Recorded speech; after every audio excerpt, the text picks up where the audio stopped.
What's up, guys? We're back with a full slate of MLB action here on Thursday, May 30th. Wednesday went kind of okay, guys. We ended up 3-3 on the day. We hit the under in the Arizona-Texas game. That was pretty easy. The Dodgers came through comfortably for us, so the Dodgers minus 130 was an easy win. Padres, Yu Darvish just didn't look good. Neither did Imanaga. Two aces let us down today. We hit the under in the Yankees-Angels game, so that was nice. And the Astros minus 102, that one just did not come through for us. So we'll take that, I guess. A 3-3 day, not ideal, but heading into the next day, we're hoping we can get back on track and come through with a big winning day. First, guys, do me a big favor and hit that like button. It's a great way to show some support for the channel and all the work we put in here every single day. If you're new, go ahead and subscribe. It's 100% free and can keep you from missing out on these picks. Our videos are sponsored by StumpThisRed.com. Click the link in the description to go over there and join our free email list and check out our top confidence plays on all the major sports. Comment below with all the bets you're looking at today and we'll give you our best advice on all of them. We respond to absolutely every single comment, so let us know anything you want to say about my picks, these videos, or anything you see here. As always, our final picks will be in the pinned comment down below. Now let's get into our first game of the day. We've got the Chicago Cubs taking on the Milwaukee Brewers. The Cubs come into this game fresh off of a 10-6 loss there in game 3 of this series. Can't feel great about that. Obviously, they were hoping for a way better showing there from Imanaga. That did not work out, though. They gave up 10 runs in that game, so not looking too hot in that one. They're hoping they can bounce back here, handing the ball to Jameson Taillon. He is 3-2 on the season with a 2.58 ERA, cooling off a little bit after an insanely hot start. Over his last 3 outings, guys, he really hasn't looked that amazing. I mean, we saw him go only 4 innings back on the 14th of this month against the Atlanta Braves. He gave up 7 runs in that outing. Only 2 of them are earned, but he gave up 2 home runs in that game. He walked 3, like, it didn't look like himself. Then he followed that up with a very mediocre start against the light-hitting Pittsburgh Pirates, where he went 4 2/3 innings, gave up 6 hits, 3 earned runs. He gave 2 home runs in that game as well. Only struck out 4. Like, not a good outing by any stretch of the imagination. I mean, when you're struggling against the Pirates, that's not a great look. And then he had a not great outing, guys, back on the 25th against the Cardinals in a game the Cubs lost 7-6. They've actually went 0-3 over his last 3 starts. He only went 5 2/3 innings against the kind of light-hitting Cardinals. I mean, they've been hitting the ball better lately, but not an insane offensive team by any stretch of the imagination. In that start, guys, he went 5 2/3 innings. He gave 9 hits, 3 earned runs. At least he didn't give a home run in that start, but yeah, over his last 3 starts, guys, he's looked very, very gettable, and that's included starts both on the road and at home. So yeah, kind of tough to figure out what we're going to get from him. I mean, maybe he could have some sort of bounce back, but man, not looking his best right now. This guy is having a hard time. He is laboring out there, and so is the Cubs offense. I mean, they have managed to score 6 runs in each of the last 2 games, but this is not a team that's necessarily swinging the hottest bats. I mean, they're hovering around league average, but guys, they are 24th in the majors in slugging percentage. They are 26th in the majors, only batting .227 as a team. Like, this is not an offense that I'm scared of, just not scared of them whatsoever. Not a great offensive team. Nobody's hitting the ball particularly well for them right now. And yeah, they're just not looking great, guys. No way around it. The Cubs offense floundering. They're down to 28-28 on the season and need to turn things around here against a Milwaukee Brewers team they're likely to be locked in a struggle for the top spot in the NL Central with. Kind of a mess right now. I mean, the Brewers are holding on to the top spot by a 4.5 game margin, so maybe this isn't even going to be a race. Milwaukee has to feel good coming into this game, already winning 2 out of 3 so far in this series.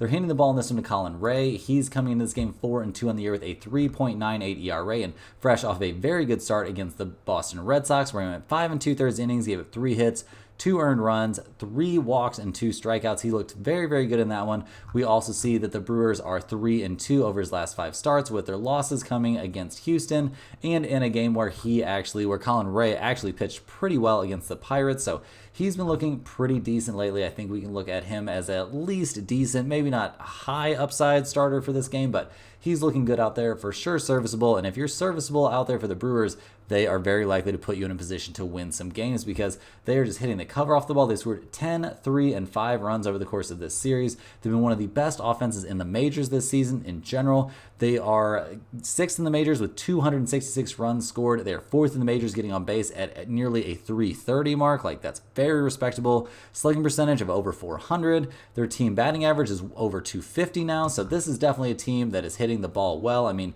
we see Contreras is still hitting over 323. He's got 43 RBIs this season. Like, this team absolutely killing it. They are having some, pitching injuries and stuff like that, but everybody is this season, and I don't think that's really going to affect this game that much.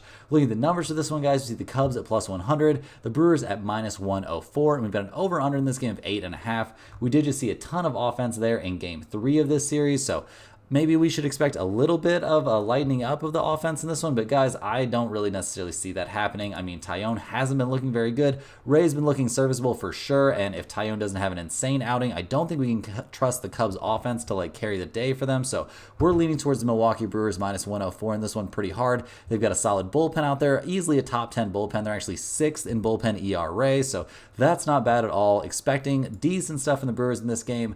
Milwaukee minus 104 has a very solid shot to end up in our pinned comment. I mean, the Cubs are only 13-17 on the road. Milwaukee is 14-10 at home. Give me the Brewers in this one. Next on the docket, guys, we got the Kansas City Royals going on the road to take on the Minnesota Twins. We saw Kansas City bust out of their little mini slump here. They won 6-1 in Game 3 of this series, hoping they can earn the split here in Game 4. This team has been very, very good this season in general. They're 35-22 on the season. Handing the ball in this game to Brady Singer, who's 4-2 on the year with a 2.63 ERA.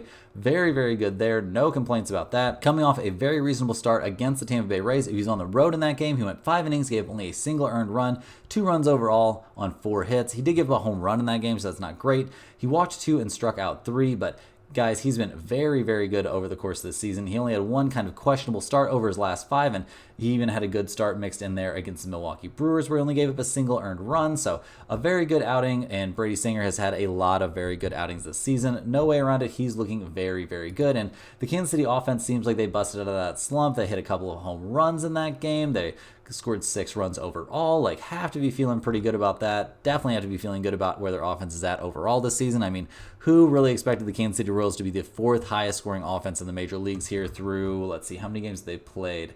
57 games, and they're in the top 5 in the majors in runs scored. They would definitely have taken that, no questions asked. They're 8th in the majors, batting over 250 as a team. Like, this is an offense that can definitely put up some runs, and they're hoping they can keep things rolling here against the Twins, who come into this game 30-25 on the season after taking that 6-1 loss. I mean, you're going to take some losses for sure, but this team is definitely slightly on the come up. They've had that big, long winning streak. They've had some losing streaks, so pretty streaky team right now. Is this loss the beginning of a losing streak, though? Obviously, that's kind of hard to tell. They're handing the ball in this game to Chris Paddock, who's 4-2 on the season, but he's sporting an ERA of 4.39. He's coming off of a good start against the Texas Rangers, but he only went 5 innings in that outing. He gave up 2 earned runs on 4 hits and a home run. He's given up 1 home run in each of his last 4 starts, so that's not ideal. There's a start mixed in those last 4 against the Yankees where he got shelled for 12 hits and 5 earned runs. He did go 8 innings and give up 2 earned runs on 3 hits against the Cleveland Guardians, so that was a pretty solid start back on the 19th.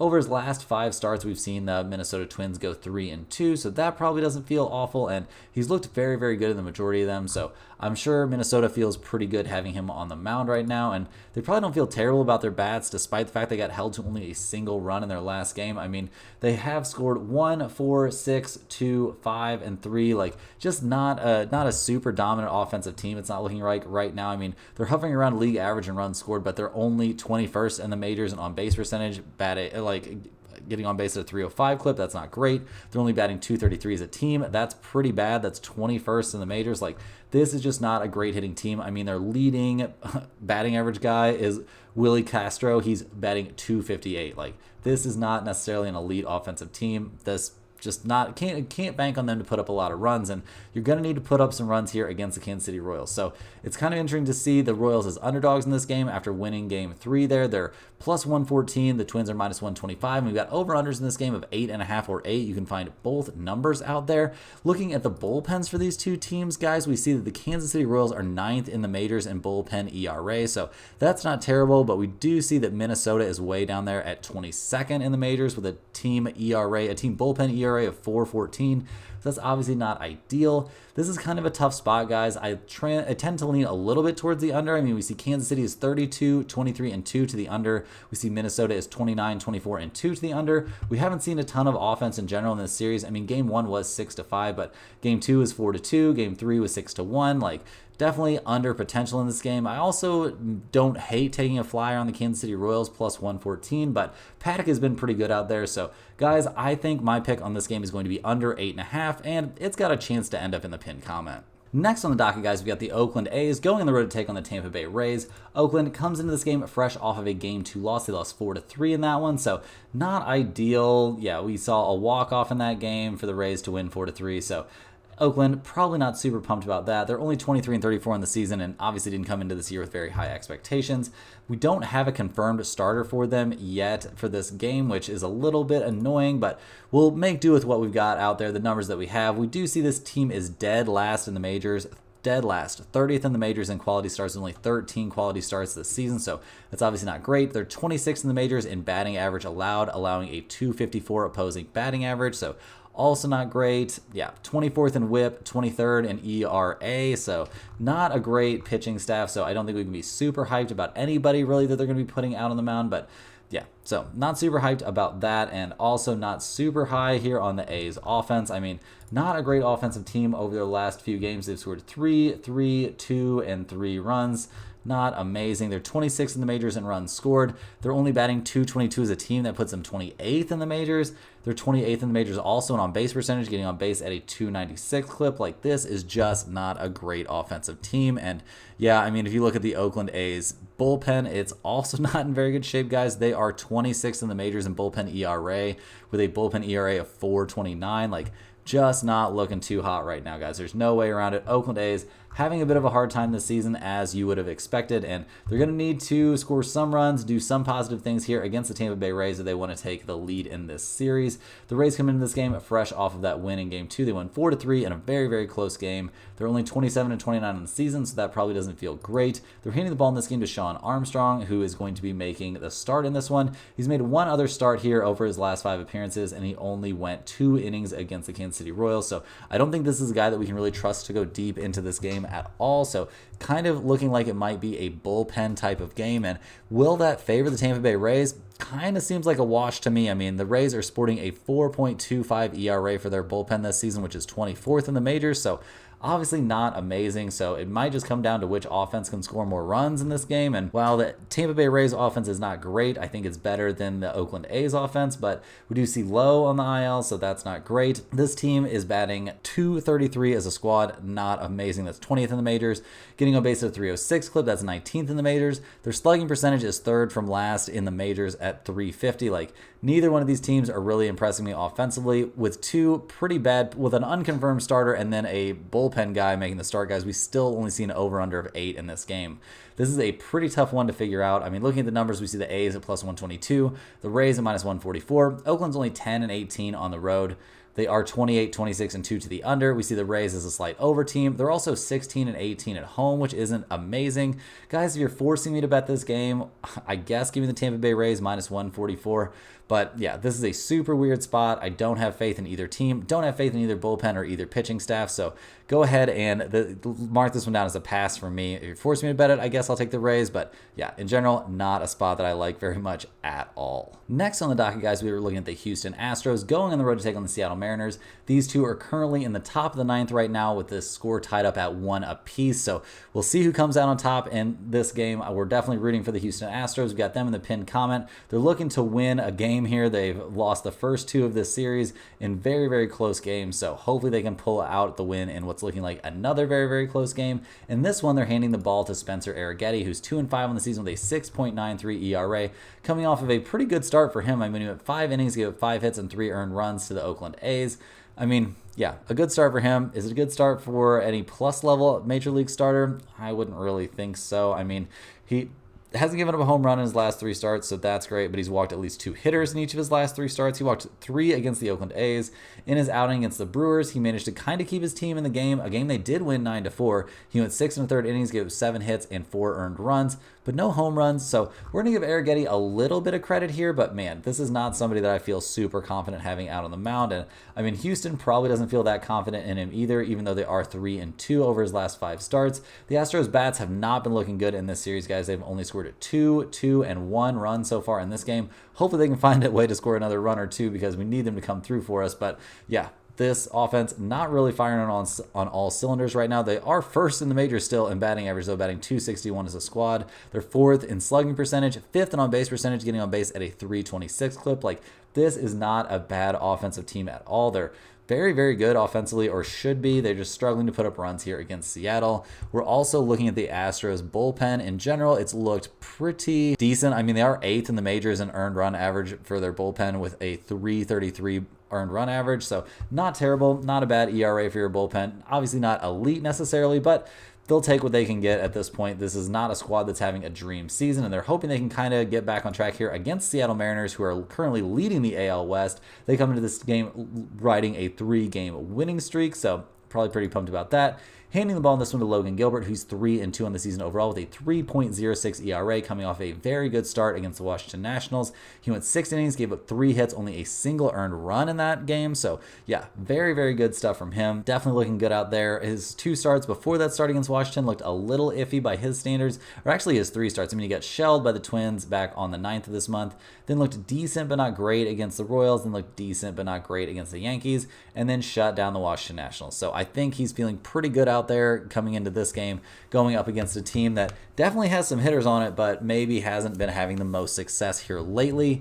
And I mean, looking at the Seattle Mariners bullpen, it's been good, maybe not dominant. I mean, they're 12th in the majors in bullpen ERA with a 3.59 ERA, so not necessarily dominant, but this is a very good pitching team overall. And are they going to have the offense to back it up? Well, recently they have had the offense to back it up, guys. I mean, they scored 4, 3, and 9 runs over their last 3 respectively, so that's enough to get the job done in general for this team. I mean, not the best hitting team though, obviously. I mean, they're 26th in the majors on runs scored, 27th in the majors, batting only .224 as a team. Like, that's pretty bad, guys. If your squad is batting .224 overall, not ideal. I mean, we see Julio Rodriguez leading the way for them. He's batting .269 this season. Like, not great. Not a great offensive team. They don't put up a ton of runs, but they've been staying in games. They're currently sitting at 30-26 on the season, so nothing wrong with that. I guess if you're atop the AL West, you can say there's nothing wrong with that. Obviously not an insane record. Looking at the numbers of this game, we see the Astros at plus 123. We see the Mariners at minus 134, and we see an over-under in this one of 7.5.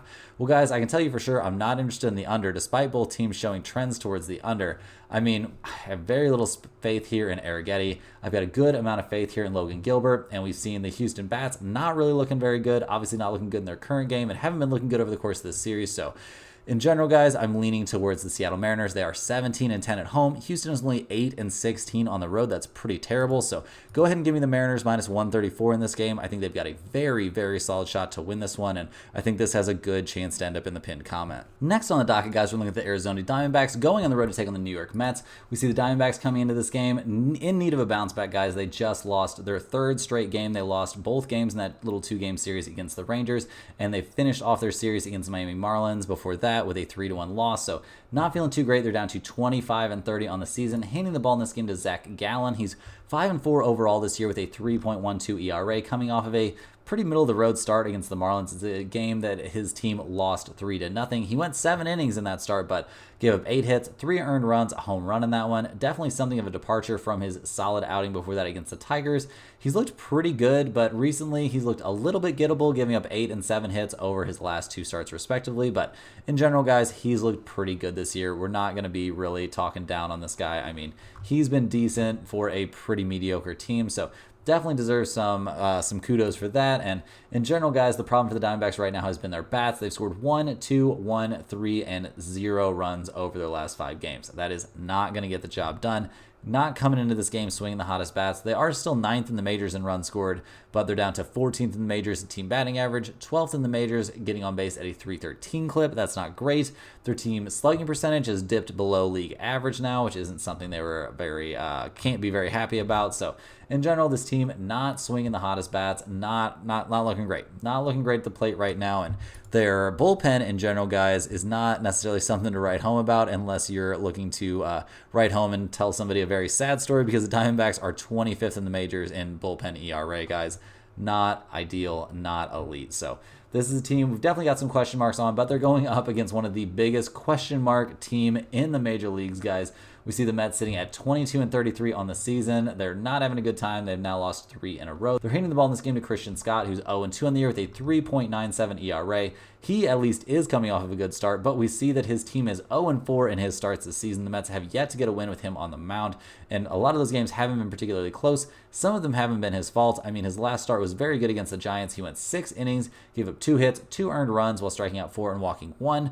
not a terrible outing by any stretch. His start for that against the Marlins, though, was not great, so definitely have some question marks about him. He hasn't had the easiest teams to face, but struggling against the Marlins, not a big endorsement of how you're throwing the ball right now. And looking at the Mets bullpen in general, it's looked pretty mediocre, guys. They're 21st in the majors with their bullpen sporting a 4.12 ERA, so that's not great, and this is also not a very good offensive team, guys. There's a reason they've got players saying their team is the worst team in the majors. I mean, they allowed 10 runs in the last game. They lost 10-3 to the Dodgers. They've scored 3-0 and 2 runs over that series. Not a good offensive team, guys. They're down to 21st in the majors in slugging percentage, 20th in the majors in runs scored. They're batting only .231 as a team. Like, this is a very bad offensive team, so not a lot of faith here from me and the Mets. The odds makers at home have the Mets at plus 108. They have the Diamondbacks at minus 115. We got an over-under in this game of 7.5. Arizona is only 12-15 on the road this season, guys, but we see the Mets are 11-19 at home. Yeah, we're not going to overcomplicate this one, guys. I think the Diamondbacks have the better starter in this game, or at least it's very, very close. And yeah, neither team's hitting the ball great right now, but I have more faith in the Diamondbacks hitters and the way the Diamondbacks are playing in general. I've got more faith in. So give me Arizona minus 115 in this one with some sort of shot to end up in the pinned comment.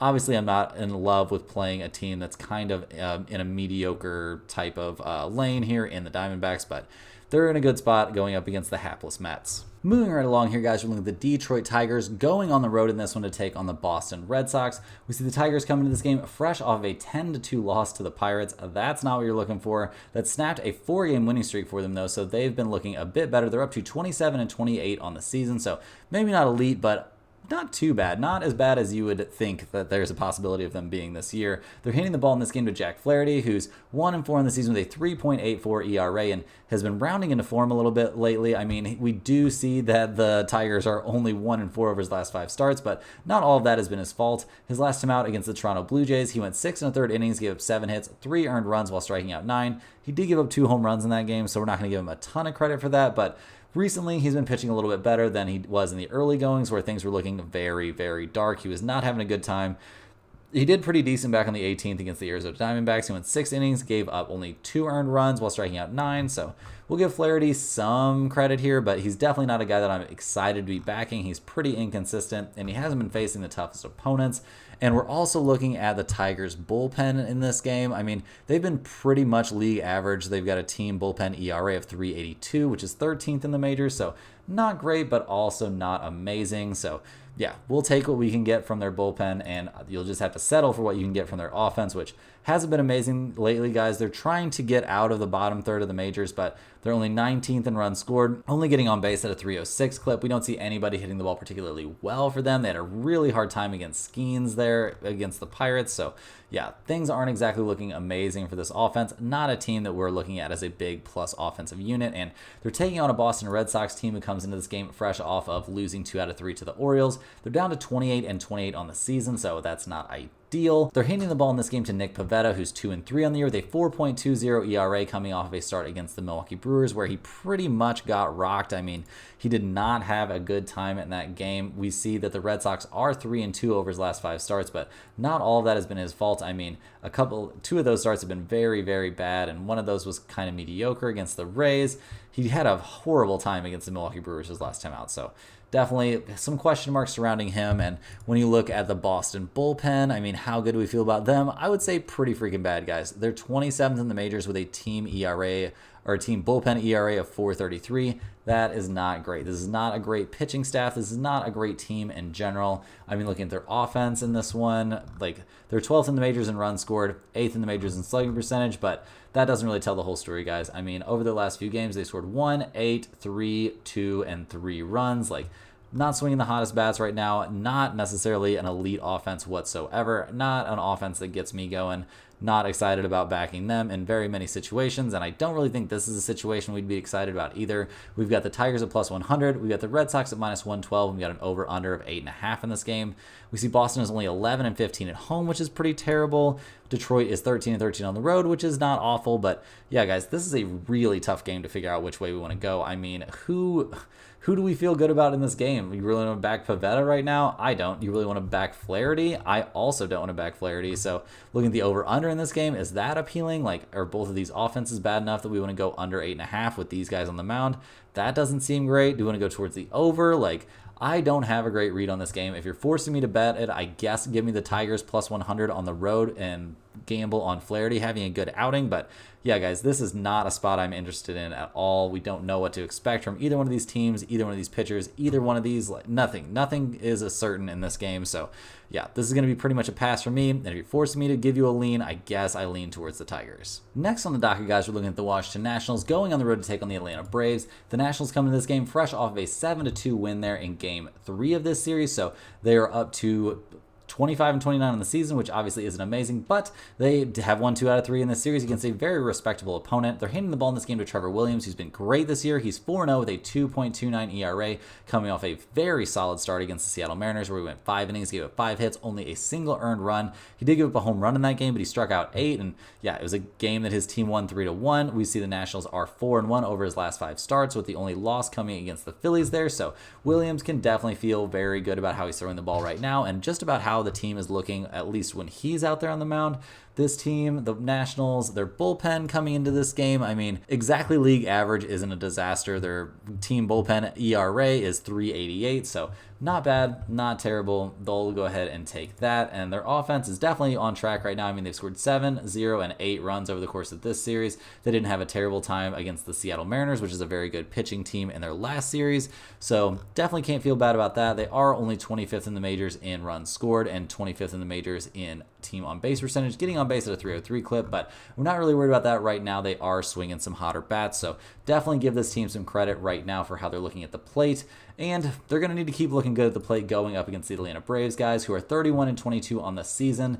They are coming off of a loss, a 7-2 loss, so can't feel good about that. They did just have a guy with his nearly unpronounceable name have a solid debut, so Swellenbach's debut was pretty good. We'll see how he can, do if he stays up with the big league squad, but they're handing the ball in this game to Reynaldo Lopez, who's 2-2 on the season with a 1.75 ERA. He's looked very, very good out there this year in general, but his last start wasn't great, guys. I mean, against the Pittsburgh Pirates, a pretty bad hitting team, he only lasted 4 2/3 innings. He had 5 hits, 3 runs, only 2 of them were earned. He walked 1 and struck out 3, but over his last couple starts, he's looked a little bit gettable, guys. More gettable than he's looked in general this season. So that's a bit of a concern for me. And looking at the Braves bullpen right now, I mean, in general, this season, we can feel pretty decent about the Braves bullpen. They're just up there inside the top 10 in the majors, ranked 10th overall with a 3.47 bullpen ERA. So not terrible. I'm not going to necessarily put them in the elite category yet, but not a terrible bullpen, obviously. And this offense has been very, very good at times this season, but isn't looking that hot right now. I mean, they just lost 7-2. They won 2-0 in Game 2 of the series, but they lost 8-4 in Game 1. And they're 15th in the majors now, down to league average in runs scored. Not great. Slugging the ball at a 4.11 clip is obviously very nice. I mean, that's 6th in the majors. Getting on base at a 3.19 clip is also not bad. Easily top 10, but man, this team not swinging the hottest bats coming into this game, and it's a little shocking to see the numbers for this one, guys. We've got the Nationals at plus 195, the Braves at minus 225. Got an over-under of 8.5 in this game, which kind of makes sense to me given the 2 pitchers that we've got out there on the mound. Guys, we see that Atlanta is 31-20 2 to the under. Washington is 28-23 3 to the under. This feels like an under spot to me, guys. I know we saw 9 runs scored in Game 3 of this series, but only 2 in Game 2 and 12 runs scored in Game 1, but I think this is an under spot for sure. Also, if you're forcing me to bet the side, I like the Nationals plus 195 more than I like the Braves minus 225, but regardless, I'm not too interested in that. I'm much more interested in the under 8.5 in this game. Last but not least, guys, we're looking at the New York Yankees going on the road to take on the Los Angeles Angels. The Yankees come to this game fresh off of a 2-1 win there. They came through for us, so we'll definitely take that. They're up to 38-19 on the season, so that's pretty nice. They're handing the ball in this game to Carlos Rodon. He is 6-2 in the year with a 2.95 ERA, coming off of a dazzling start against the San Diego Padres. He went 6 innings, gave 3 hits, no runs. He walked 3 in that start, so not great, and only struck out 2, but If you're not giving up any runs, you can go ahead and walk as many dudes as you want. I don't care. Over his last 4 starts, he's looked amazing with starts against Houston, Minnesota, the White Sox, and the Padres. We see the Yankees are 4-0 in those starts, with none of those games really being particularly close. We are looking at Rodon as a big-time plus level starter out there for them, and the Yankees bullpen in general has been the best in the majors this season, guys. They're sporting a 2.95 bullpen ERA, which is absolute tops in the big leagues. And yeah, this team throwing the ball great right now. Their hitters maybe not looking amazing. They just won 2-1. The game before that, they lost 4-3. Game before that, they lost 5-2. Like, this offense not putting up the crazy numbers we've gotten used to seeing, but yeah, overall this year, they've clearly been a top 2 or 3 offense in the majors. I mean, they're 5th in runs scored, 2nd in batting average, batting nearly 260 as a team. They're absolute tops in the majors in on-base percentage and slugging percentage. So obviously, this is an offense that we can look at as a huge plus-level offense, putting up a ton of runs, putting up a ton of numbers, and they're going to hope they can keep that rolling here against the Angels, who obviously just lost 2-1. They've lost 4 out of their last 5 overall. They're down to 21-34 in the year, so not having a great time. They're handing the ball to somebody who is not having a very great time pitching for them. It's Patrick Sandoval. He's 2-7 on the year with a 5.60 ERA, coming off a game where he got absolutely destroyed by the Cleveland Guardians. We also see that the Angels are only 1-4 in his last 5 starts, so that's not great.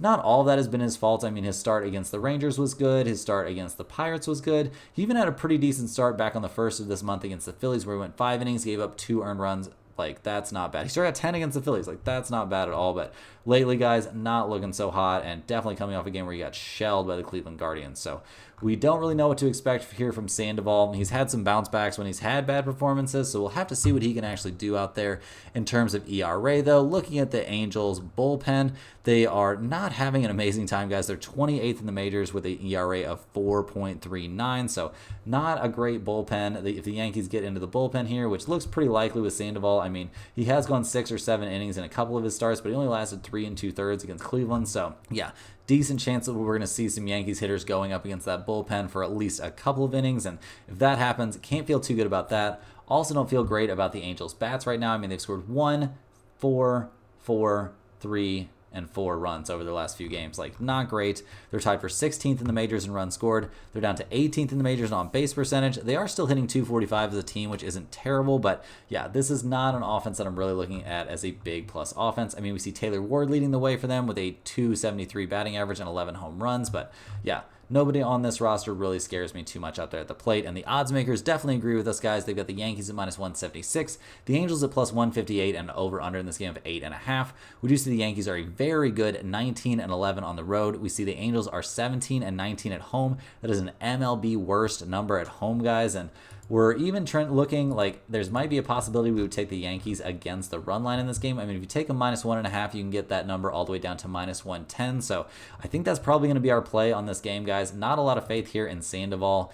Yankees -176 isn't a super appealing price, so go ahead and give me the Yankees -1.5 at -110. I think that is a very good shot at ending up in the pinned comment. That's all the games we have for today, guys. Hit that like button for good luck on all of your bets, and subscribe to the channel if you're new. Let me know in the comments any questions you have on today's slate. Thanks for watching. You can click the link in the description to check out stumpthespread.com, and we will see you guys tomorrow for more sports betting action.